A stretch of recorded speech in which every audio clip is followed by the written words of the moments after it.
गांव के एक कोने में रहता था मंगू। नाम तो मंगल सिंह था, लेकिन उसकी हरकतें देख लोगों ने उसे मंगू नाम दे दिया। मंगू की जिंदगी में हर चीज उल्टी चलती थी। स्कूल में हमेशा सबसे पीछे, खेतों में हमेशा सबसे खराब फसल, और शादी की बात आते ही सब लड़कियां उसे देखकर हंस देती थी।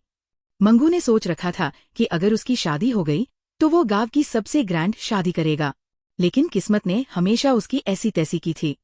एक दिन अचानक मंगू के घर में खुशखबरी आई।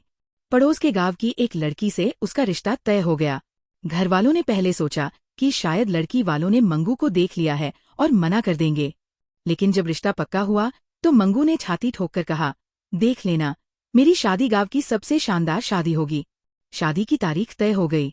मंगू के घर में तैयारियां शुरू हो गईं। माँ ने कहा, मंगू, बारात का इंतजाम अच्छा होना चाहिए। लोग दहेज से नहीं, बारात से याद रखेंगे। मंगू बोला, माँ तू चिंता मत कर, ऐसा इंतजाम करूंगा कि लोग ताउम्र याद रखेंगे। मंगू ने बारात के लिए अपने दोस्तों को बुलाया। सबने मिलकर तय किया कि बारात धूमधाम से निकलेगी। बस का इंतजाम किया गया, लेकिन ये बस भी मंगू की तरह निकली, पुरानी और जर्जर। ड्राइवर ने पहले ही कह दिया, भाई अगर रास्ते में बस रुक जाए तो धक्का मारने को तैयार रहना। मंगू के दोस्त बबलू ने मजाक करते हुए कहा, अरे मंगू, ये शादी है या पिकनिक? ये बस तो किसी भी वक्त जूते चप्पल खा जाएगी। मंगू गुस्से में बोला, चुप रह, तू बारात में नाचने के लिए बुलाया गया है, गाड़ी की रेटिंग देने के लिए नहीं। बारात का दिन आ गया। मंगू ने अपनी शेरवानी पहनी, जो उसकी मामी के बेटे की पुरानी थी, लेकिन मंगू इसे पहनकर इतना खुश था जैसे वह कोई बॉलीवुड का हीरो हो। दोस्तों ने ताना मारा, भाई ये शेरवानी है या खलिहान का तिरपाल? और ये जूते, इनमें तो नाचना भी मुश्किल है। मंगू ने गुस्से में कहा, साले, मुझे अपनी शान दिखानी है, नाचना तुम्हारा काम है। बारात निकलने लगी, लेकिन जैसे ही बस चालू हुई उसमें से धुर्र की आवाज आई और बस बंद हो गई। मंगू चिल्लाया, अबे धक्का मारो, वरना बारात यही खत्म हो जाएगी। बारातियों ने धक्का मारा और किसी तरह बस चली। बस में डीजे लगाया गया था। गाना बज रहा था, 7 समंदर पार मैं तेरे पीछे पीछे आ गया। बाराती झूम रहे थे, लेकिन बस में जगह इतनी कम थी कि लोग नाचने के लिए खड़े भी नहीं हो सकते थे। एक बाराती चिल्लाया, अबे ड्राइवर, बस रोक, हमें सड़क पर नाचना है। ड्राइवर ने ब्रेक मारा और पूरी बारात सड़क पर उतर गई। बाराती सड़क पर ऐसे नाचने लगे जैसे यही उनकी जिंदगी का आखिरी मौका हो। बबलू ने अचानक अपना कुर्ता उतार दिया और चिल्लाया, आज तो सलमान भाई बनकर ही रहूंगा। मंगू ने माइक पकड़कर कहा, अबे कुर्ता उतारने की जरूरत नहीं है, हमें दुल्हन के गांव में घुसने देना है। शादी स्थल पर पहुंचते ही बारातियों ने सबसे पहले खाने पर धावा बोला। मंगू की माँ ने पहले ही चेतावनी दी थी कि खाने पर बवाल न हो, लेकिन मंगू के दोस्त सब कुछ भूल गए। पहला दोस्त, अबे बिरयानी में मटन क्यों नहीं है? दूसरा दोस्त, साले तूने मटन खा लिया, अब चावल बचा है। रसोइये ने मंगू को आकर कहा, भाई तेरे दोस्तों को समझा ले, वरना खाना खत्म हो जाएगा। मंगू ने अपने दोस्तों को डांटते हुए कहा, साले ये शादी है, कोई फ्री का भोज नहीं, खाओ और चुप रहो। जब फेरों का वक्त आया तो पंडित जी ने मंत्र शुरू किए, लेकिन मंगू के दोस्त मस्ती के मूड में थे। पहला दोस्त, पंडित जी क्या इसमें डीजे का मिक्स डाल सकते हैं? दूसरा दोस्त, भाई मंत्र सुनकर नींद आ रही है, कोई पंजाबी गाना चलवा दो। पंडित जी गुस्से में बोले, देखो अगर फेरों के बीच डिस्टर्ब किया तो शादी रुक जाएगी।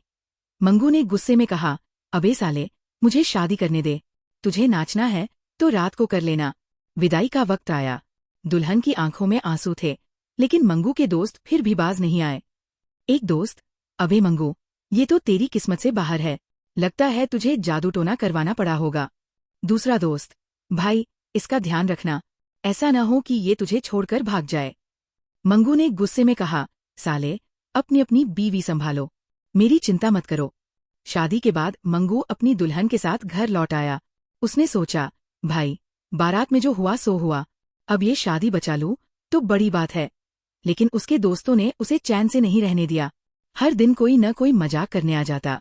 सीख, मंगू की शादी ने ये सिखाया कि जिंदगी में चाहे कितनी भी परेशानी हो, मस्ती और हंसी हमेशा जरूरी है। अगली सुबह का किस्सा। शादी के अगले दिन मंगू के घरवालों ने दुल्हन का स्वागत किया, लेकिन मंगू के दोस्त उसी वक्त धमक पड़े।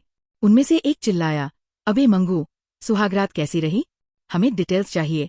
मंगू ने गुस्से में कहा, अबे साले, दूल्हा हूँ, कोई रिपोर्टर नहीं।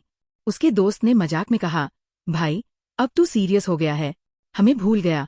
मंगू ने कहा, मैं सीरियस नहीं, लेकिन तेरे जैसे फ्री के रिश्तेदारों से बचने की कोशिश कर रहा हूँ।